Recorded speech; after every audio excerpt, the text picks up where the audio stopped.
Hello and welcome back to Inspired Messages. In today's segment, we are going to be talking about the herbs of the sun. We have to make a choice. We have to make a choice to create heaven here on earth. We can't go look for it any other place. We have heaven here on earth.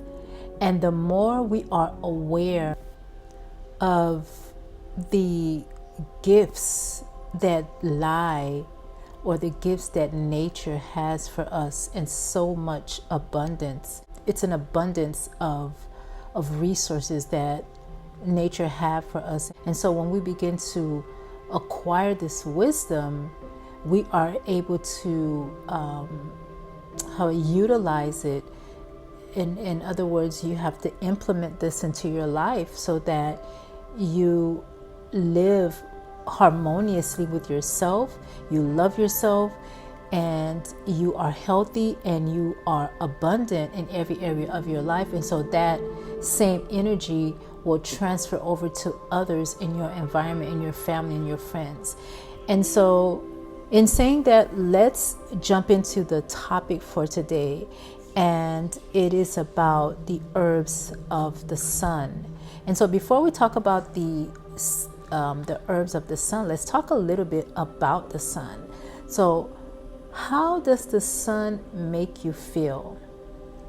When you wake up in the morning and sometimes that sun is piercing through your window and you see this hue like a golden light, how does that make you feel? How does it make you feel to look through your window and you see the sun shining on the plants, on the trees, and you hear the birds singing?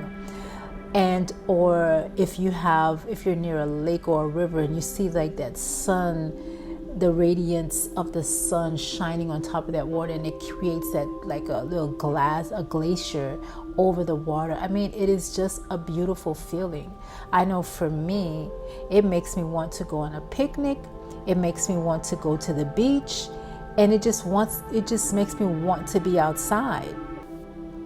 The sun provides us with nourishment, and it's not only vitamin D, but the sunlight provides nutrients for the plants, for the herbs, and for the trees to grow. And when the trees grow, all of the fruits and the vegetables that we need so that we too can eat, and of course some of the animals eat off of it as well. If there's no sunlight, then we have none of that. Another thing that the sun does for us, it's energy. The radiance of the sun, the rays of the sun, can be used for different things as well. You can charge different tools, you can charge your crystals, it can be used for cleansing, it can be used for purifying any object. Another thing that I remember when we were kids, we used to go outside and we would take a magnifying glass, a piece of paper or a leaf, and we would hold that magnifying glass at a particular angle and allow the sun to penetrate through the magnifying glass onto the leaf or the paper, and it will catch fire. You know, of course, we'll put it on the ground, you know, on the sidewalk or on the ground or somewhere, you know, just because when it starts to catch fire, you don't want to get burned. And even we would take sometime when it's really, really hot, especially like when it's midsummer and it's really hot, we would kind of like take a rock and rub it on the cement or on the pavement, and you can see sparks. And this is just from the energy of the sun.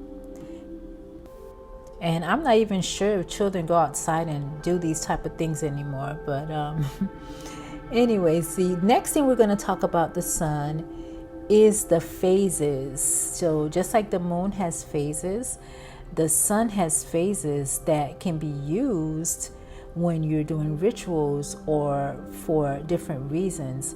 So when the sun rises, The sunrise signals new beginnings, changes, health, employment, renewal, resurrection, and finding the right direction. And so the sunrise can also be very cleansing. So you can also take spiritual baths at sunrise. So the morning phase of the moon, and this is probably around, I would say 9-ish, between 9 and 10 o'clock. I would say this is when the sun is growing in strength, and it brings energy for growth, for positive energy, for resolutions, for courage, for harmony, happiness, strength, activity, and also for building projects and plans. This is also signals prosperity and expansion of ideas. And so at high noon, when it reaches the peak, this is a good time to do any type of work for health, for physical energy, for wisdom and knowledge. And this is the best time to put your crystals out. Just be mindful that certain crystals can fade in strong sunlight. So just make sure you are aware of which crystals can be out in the sun, especially at its highest peak. And then we have the phase in the afternoon when the sun begins to head back down. And this energy is good for working business matters, for communicating, for a good time to meditate for clarity. This is a good time for traveling, exploring, and to do anything professional. And then you have the sunset. This is when the sun takes itself down below the horizon. And this is a good time for removing depression, for stress. This is time like you're unwinding. This is time for detox, for confusion, of letting go of confusion, releasing and finding truth of any situation. So those are the phases of the sun. So now let's talk about the magical properties of the sun. The sun corresponds with the number 1. Its colors are gold, orange, and red. The metal, of course, associated with the sun is gold. Certain stones or materials, I'll say the stones. The crystals would be the diamond, the citrine, the yellow jasper. You can also use the tiger's eye. You have quartz, moonstone, just to name a few. You have the